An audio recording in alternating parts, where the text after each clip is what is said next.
Hello, hello, hello. Today we are wrapping up our empath summer, and I've got a toolbox for you. So there are a few tools in the empath's toolbox that everybody should have. I'm just going to list them out, and then I'll go into them a little bit more in depth. They are meditating, shielding, grounding, alone time, water, nature, moving your body, and unplugging. So now we're going to go into a little bit more detail. Hi, Jean. I'm kind of digging this time a little bit more. I'm finding that I'm needing more rest and more just not to be like in that buzz of like Monday morning. And the girls are starting school on Wednesday. So it's going to be a little bit more crazy. Okay. So yes to all of these, Jean. And so now that you've learned everything, well, not everything you could possibly know about being an empath, but we're closing the empath summer and we're going to shift into a whole bunch of fall stuff now, starting next week. But it is so ridiculously important to meditate. And why? Why is that?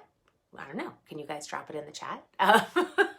I will tell you, because meditation helps strengthen your energetic field. Okay. Which, if you've been following me a while, you know that boundaries is your energetic field. Like boundaries is the psych term for your energetic field and your aura. So the more that you can meditate, the stronger your energetic field is going to become. Okay. This is also super important when it comes to shielding, which is the next thing. Okay. So shielding is something that you could do like split second on the fly, right? And so you want to do this daily, and especially around dementors, aka energy vampires. I know, Jean, you commented on the last thing about how you had lunch with an energy vampire, and this will be good in case you have to do that again. Okay. And so imagine yourself, you could do, these are the three that I like, but whichever one comes to you is great. So one, you can imagine yourself in an energetic, like an egg. It's like the best emoji, by the way, Jean. Like imagine yourself in a beautiful, energetic egg that's made out of light. Okay. I like to imagine my egg that's like, it's almost like a flower that's attached at the bottom to a grounding cord, which is basically like a big root or stem that goes into the center of the earth, right? So it's like grounding you as well. You could try a suit of armor, right? Also made out of light, okay? Again, even if you're new to this stuff, like just trust your imagination, because your imagination is your subconscious, and that's where everything that's where your spirit feeds through. It's not going to feed through your logical, analytical, ego-based mind, all right? Or this is another one that I really like, is imagining yourself in a waterfall of light, and just, especially again, around dementors or energy vampires, right? And it's just like, even imagining it right now, I'm like, oh, that feels so good, right? So it's just like you are in like a column of light, or like a waterfall of light that is literally releasing everything into that grounding cord that you're always connected to, that alchemizes the energy from into Mother Earth, who alchemizes it. So don't feel bad that you're hurting her, because you're not. Anyway, it helps you from picking up other people's shit. And again, use that grounding cord, because that will release other people's energy and their shit into out of your energy field and alchemized, essentially. Grounding or earthing. Hi, sweet Tiffany. Ooh, hi, girl in the tree, Miss Amy. Which do you like? The waterfall? Okay, so grounding or earthing is the next one. And so this one I love. I was just talking about how I did it when I was camping with my family. I have my large Django here, and he's full on like old man at this point, making all sorts of grunting kind of ornery noises. Anyway, so take off your socks, take off your shoes, and go to your nearest natural area, whether it be your backyard or a park or the beach or the forest or whatever, and walk around barefoot. Okay. This is what I love to do. I love to lay on the ground and close my eyes, and then I feel that energy, that magnet of Mother Earth, right? And you're just super connected to her, and it neutralizes all of the energies. And you could also do it from like the back of your heart chakra or like your solar plexus or wherever you, I would love to hear from you. Like when you feel like your energetic boundaries have been compromised, put your feet on the roots of a tree or a trunk works too. Ooh, yes, for sure. That feels good, even just reading that. Now I totally forgot what I was going to say. Oh, when you feel like you've kind of gotten energetically kind of hit, right? Notice which chakra it is in your body, okay? It might be your root, it might be your second, third, fourth, whichever. Like you're gonna know, like mine usually comes in my solar plexus. And so when I'm earthing and I'm laying on the ground, I'm imagining that grounding cord coming from the back of my root chakra, and that it's kind of like the energetic garbage dump that's just draining out, right? It's like that energetic Drano again. So notice where it comes through. Like, cause some people it comes through in their second chakra. Some people it's in their heart, you know? And so, Tiffany, yours is your solar plexus. So when you're grounding or earthing, imagine like that grounding cord coming from the back of your solar plexus all the way to the center of the earth. And then imagine all of that crap you don't want draining out. Okay, so, oh, and also going back to what Amy was saying, go hug a tree, because that is my all-time personal favorite. Like I honestly will just like find a tree and hug it, and people think I'm crazy, and I don't care because it neutralizes, and there's something that is so overpowering that it's like I feel like I'm gonna cry every time I hug a tree. It's just amazing. And sometimes I get dizzy because that energy is starting to like neutralize through me, so I just have to kind of let that dizziness flow through. So breathe if you happen to get dizzy, because you will. Yes. And 100% thank the tree, thank the beach, thank the ocean, thank the forest, whatever you are using, and Mother Earth especially, thank them after you do the release. Okay, the next thing is alone time. Holy McGillicuddy. We need tons of alone time, okay? It is because we need to recalibrate from our day and from other people's energy, okay? And so if you know, this is especially important if you are an extroverted empath like I am, and like the girl in the tree out there, Amy, is. Because as extroverts, our battery gets filled by being around other people, and being an empath, it just brings a whole nother layer to it. And you're just like, for fuck's sake, really? I'd be like, yes. And then I'm like, I'm done. I'm out. Peace out, everybody. I just want to hole up in my room and watch some crap television or read a book, or just lay in the dark and go to sleep at 7:30 at night. So honor that, okay? Because as empaths, we need more alone time than the average person.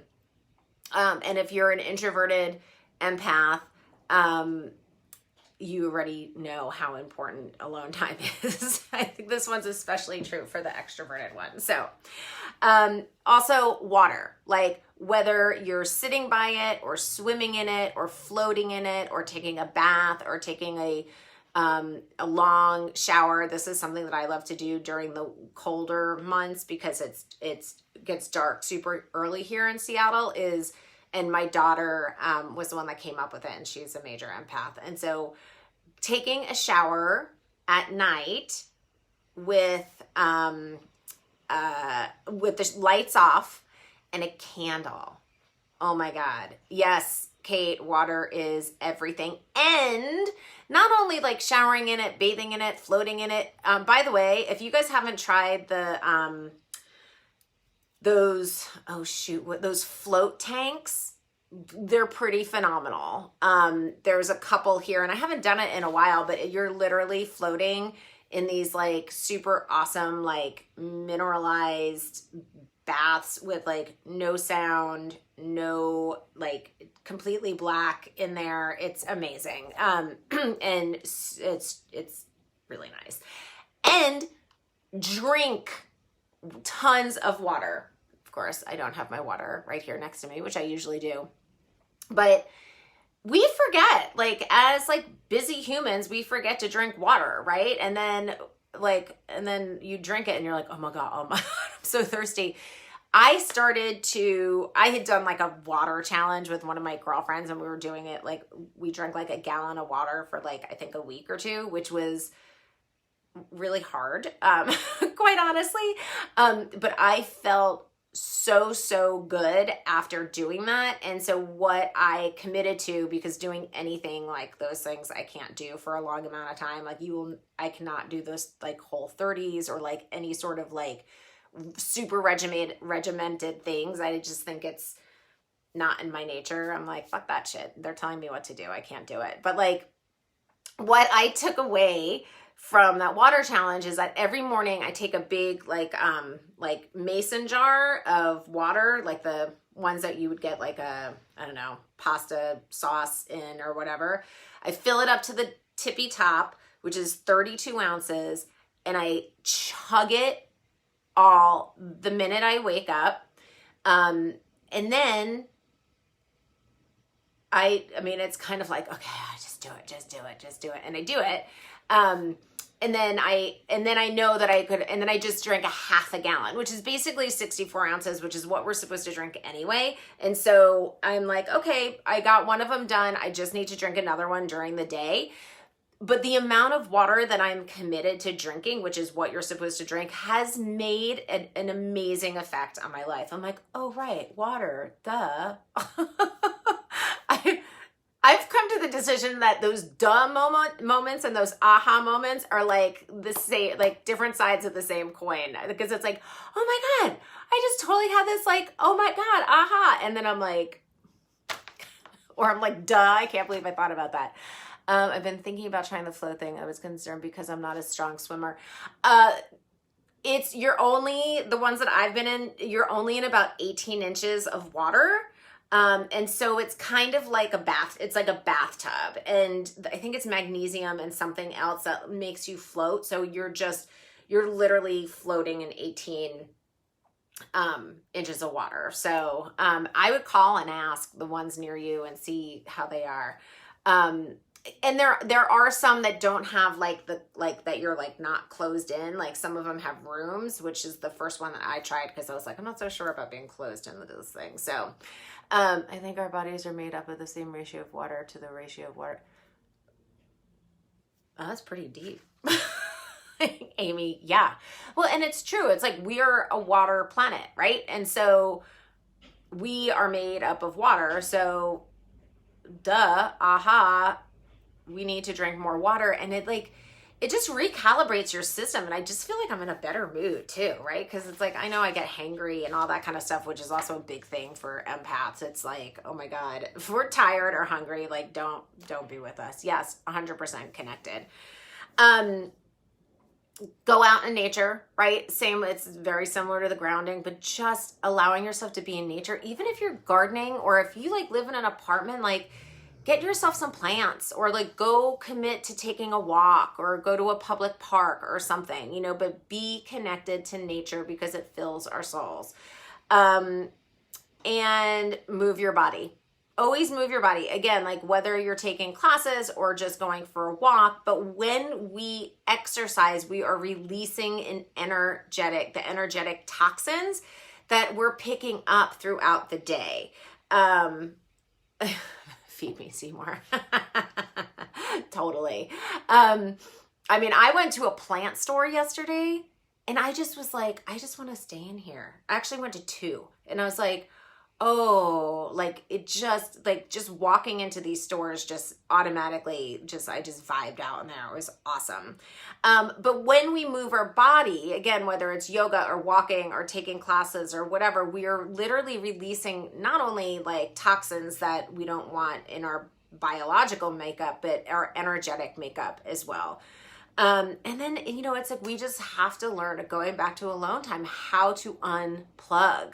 Because unfortunately, sensory overload is totally our jam. So that is what I wanted to share with you guys today. And so I want to know, like, what is your soul care system? Like, I gave you a whole bunch and I would love to know what your toolbox is. So drop it below. And I think I'm going to start doing 10 o'clocks now because I'm totally kind of digging them and not rushing to do 9 o'clocks because my energetic vibes are telling me so. So that's all this week, my friends. And I know that this, God, it's Labor Day already. My girls are going back to school on Wednesday. It's crazy. At least it's feeling like fall now. So next week is going to be all about fall. Nope, it's not. It's going to be, I'm not going to tell you what it's, you're just going to have to come here and show up. That's what that's what I'm going to say. All right. Mwah. I love you, my friends. Bye.